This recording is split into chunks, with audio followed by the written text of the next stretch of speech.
How to remove Google account from Google Photos. Let's get started. Launch your Google Photos app. Here we go. You'll land to the Photos page. Now at the top right corner, you can find your profile icon. Click on it.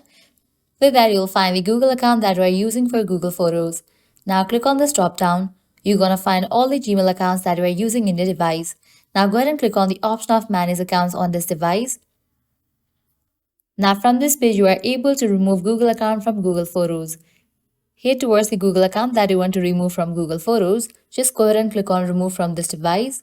In this way, this account and any unsafe data will be removed from Google Photos and other apps on this device. Click on remove, and just with that, Google account will be removed from Google Photos. By applying the same process, you can easily remove other Google account from the Google Photos. Well, that's a wrap for this video. At the end, if you guys find this video helpful, don't forget to like, share and subscribe. Thank you.